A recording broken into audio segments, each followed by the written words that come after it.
Welcome back, everybody. All right, today I'm going to do, it's the end of the month, so I'm going to do a book review. And today's book is by Nathan King, Awakening the Witchblood, Embodying the Art Magical. Before we get into that, let's just do the intro. And I just want to say thank you to everybody who has joined me on Patreon. It really does mean a lot. If you do want to support me in this channel, head on over to Patreon. It's probably the best place to get more of my content, and just have a look through the tiers. There's the $3 tier right at the beginning, just to say thank you for what I do publicly, on the public channel on YouTube and everything. And then you have the journal, which is $5, which you get some more magical stuff, etc., into the tiers where you find the Temple of the Horned Serpent with actual magical foundational training. All right, but head on over to Patreon to have a look at that. There'll be a link in the top, and then there's always a link in the description. But let's do the intro, and then we'll get into the book review.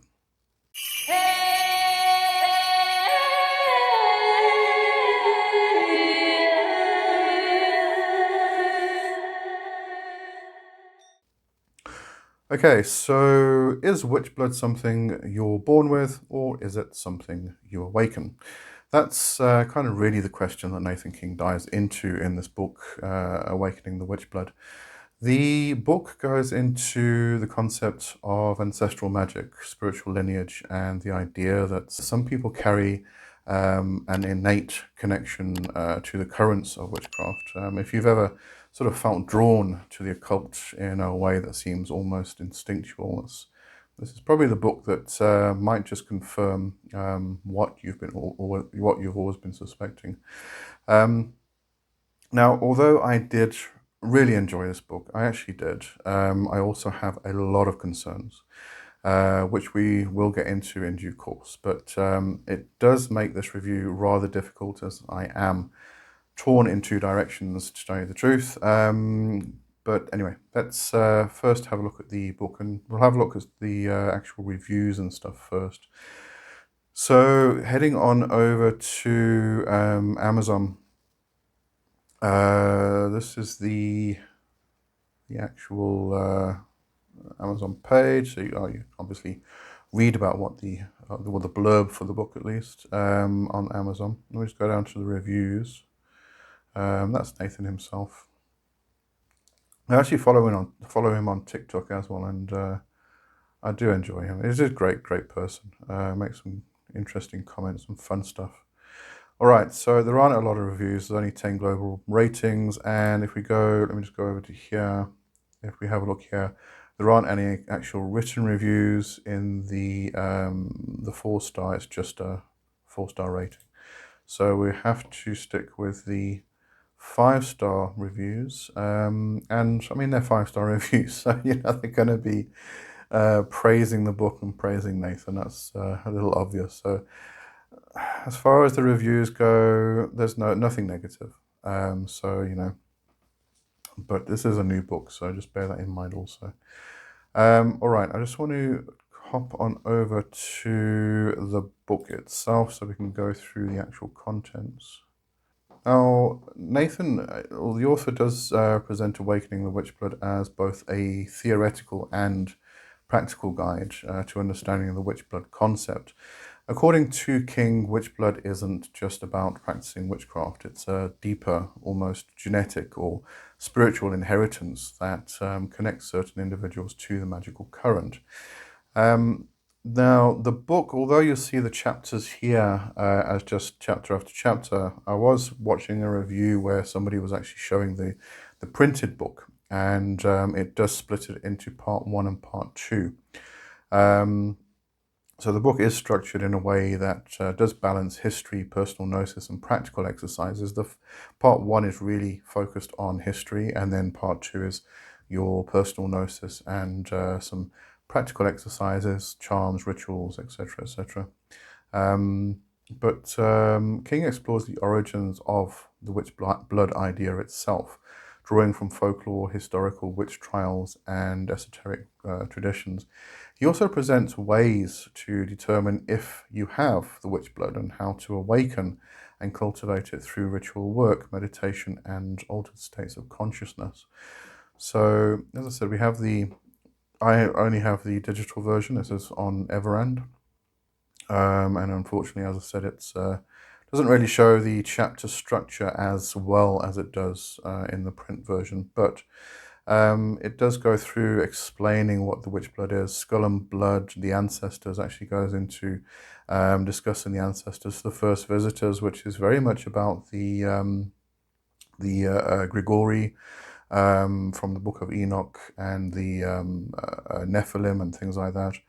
The old ones discussing the gods themselves, and it does have a very interesting, also when you go into Lucifer, I'm not quite sure why this chapter was labeled or titled Lucifer, the Bringer of Light, because it really is about exploration of the devil concept within witchcraft. And although Lucifer does form part of the devil, I think the devil is a lot more than just what Lucifer is. So I did expect this to just be a discussion about Lucifer, but it goes way beyond just Lucifer, so just bear that in mind. Here's the Grigori. Oh, so that's probably a different. I can't remember what that was about now, unless it ties in. That's probably a discussion about the Nephilim, and then we have a discussion about the Grigori. I would have probably switched those around myself, but that's semantics. This was a very interesting chapter, Aradia.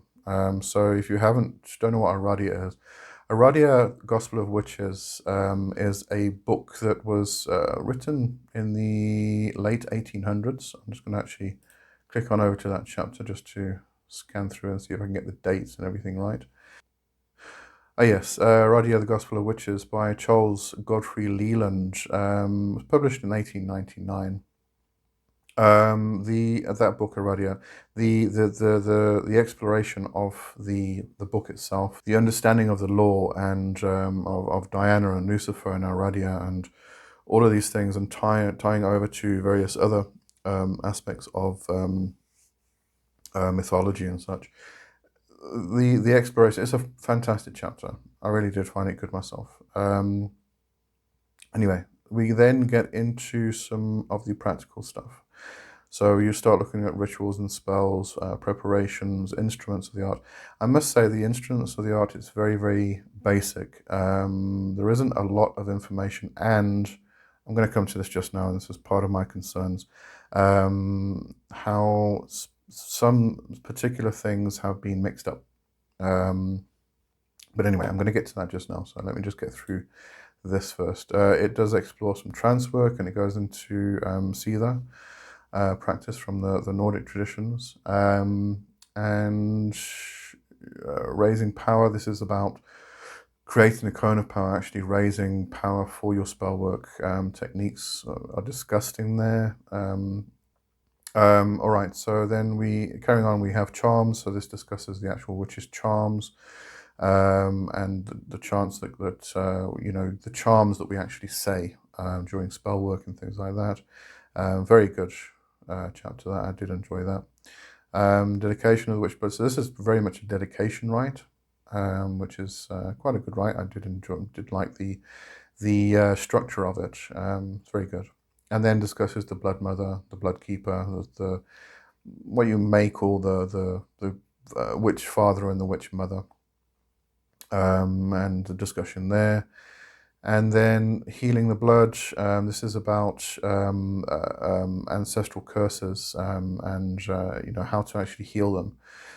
Goes into that. There's the flight of the witch, which is about actual witch flight. Also discusses flying ointment, etc., and the actual Sabbat, flying to the Sabbat, and experiencing the Sabbat. The first witch, that was a bit confusing for me because it seemed like it was discussing a very particular person in a particular region, and that usually gets tied into the land very specifically, and you often can't move that beyond or very far from the actual area. But it seemed like it was discussing a person from an area and then kind of explaining them as being the first witch. That was just a very confusing chapter for me. But if you do get the book, have a read through. Let me know your thoughts on that. Operative magic, that was a very interesting, very good chapter, actually. I enjoyed that.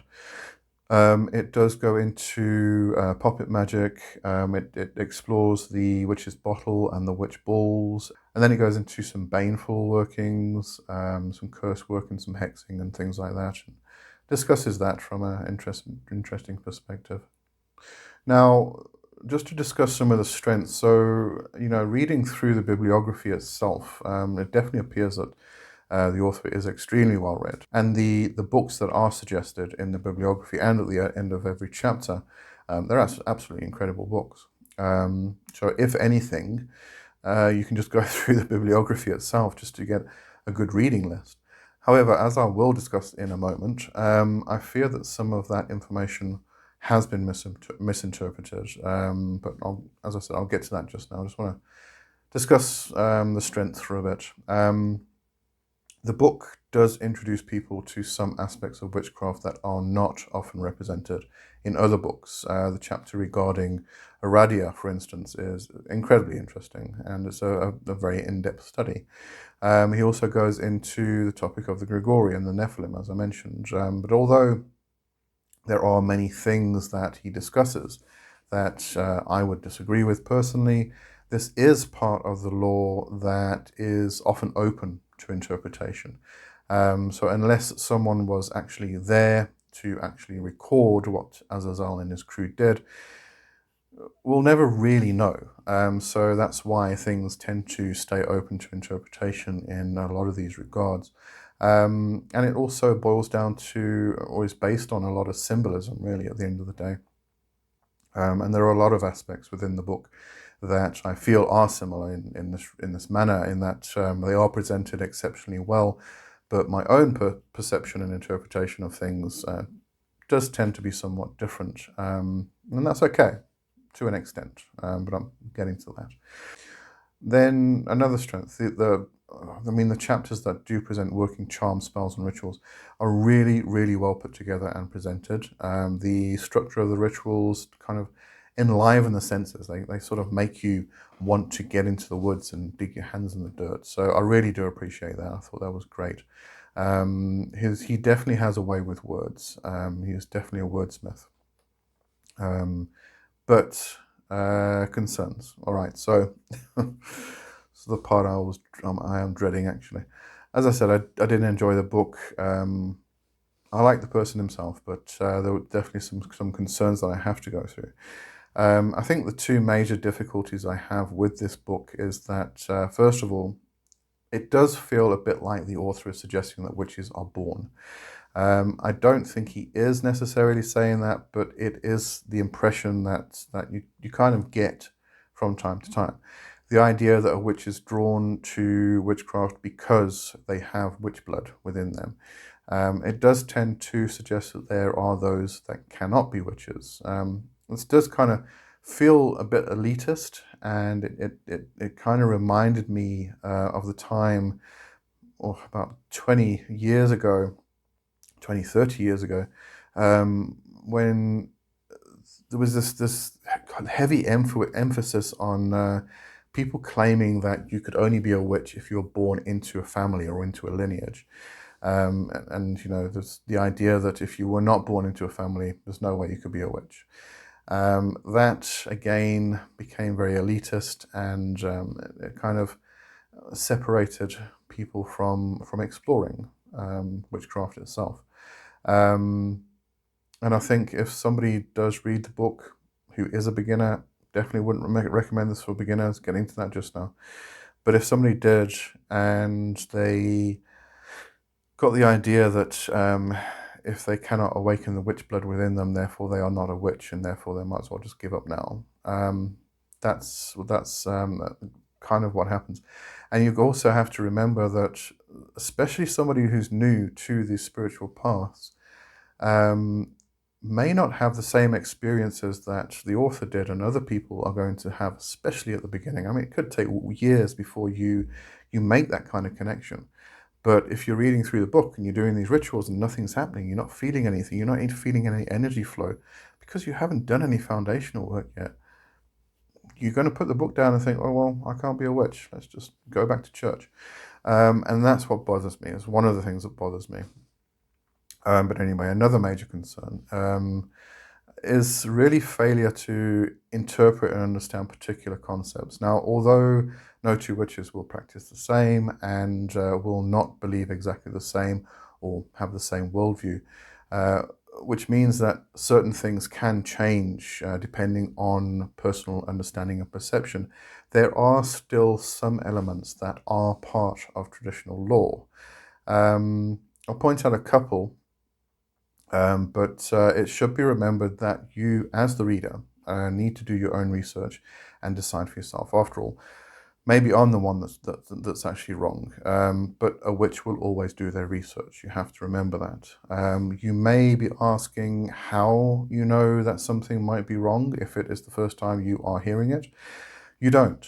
But if at some stage in the future you get presented with contradictory information, then you know you need to explore further. And don't just sit there and say, well, I've believed this for so long, this is rubbish. If it's contradictory and if it keeps coming up, and especially if it keeps coming up and up and again, then you've got to explore. Just explore it and see if there's, I've there's been things that I've believed and practiced for the past 25 to 30 years that I've all of a sudden realized 20 years later that it's wrong. And I have to go and explore and discover what the truth is and do my research again, because I've been presented with something that I thought was true. And all of a sudden I've got contradictory information 20 years later. So, don't think that, if you, as I say, if you just get presented with contradictory information, do your research. Don't just accept things as they are, all right? It's just good practice, really. But anyway, having said that, what I did find even more confusing was that after some of the misinterpretations, there is then a correction of some law that has been passed around as true, which has always been false.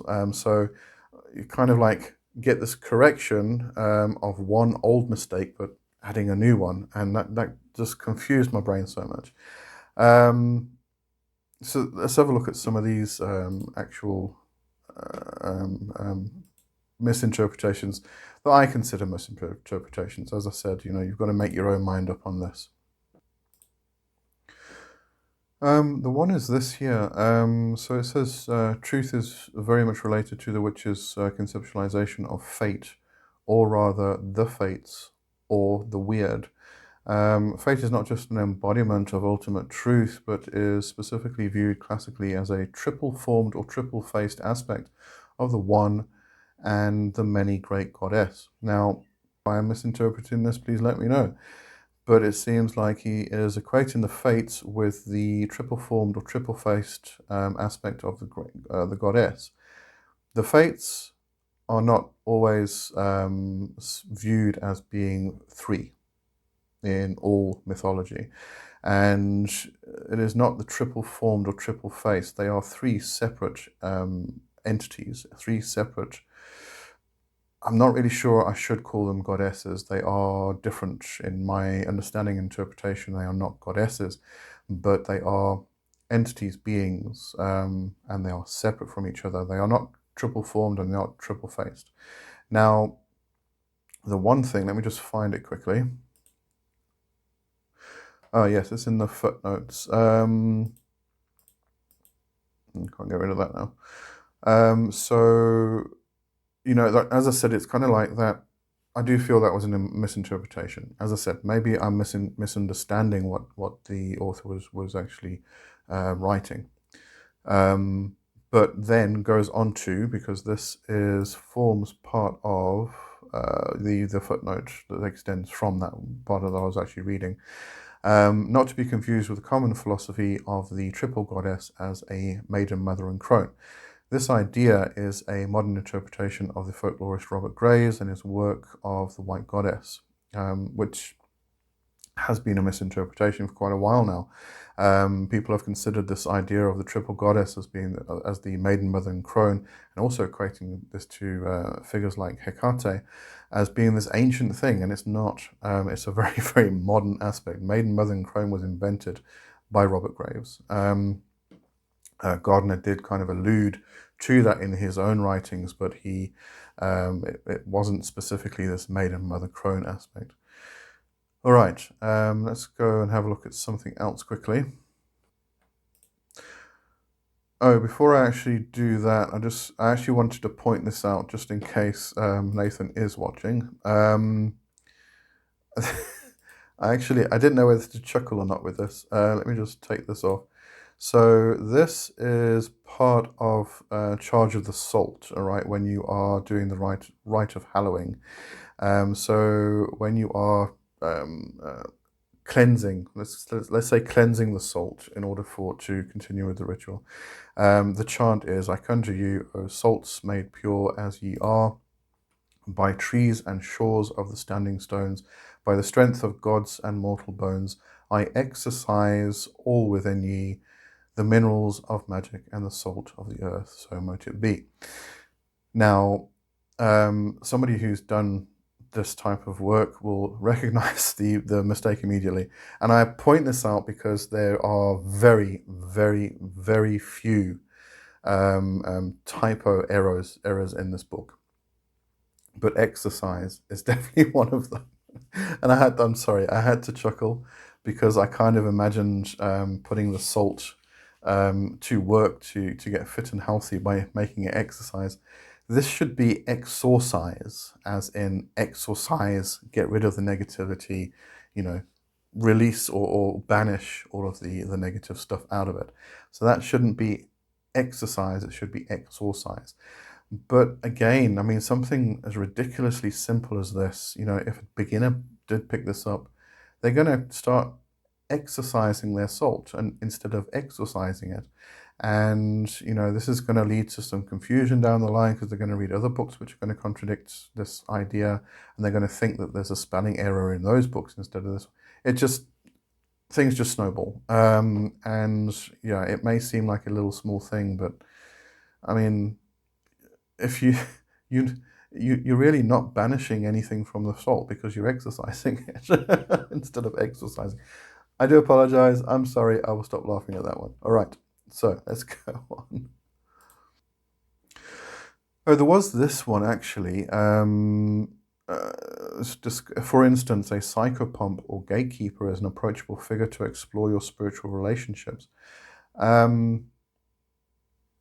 Look, personally, I wouldn't consider a psychopomp to be an entity I would call to explore relationships with other spirits. A psychopomp is a god or a deity that takes the living across to the ancestral realm.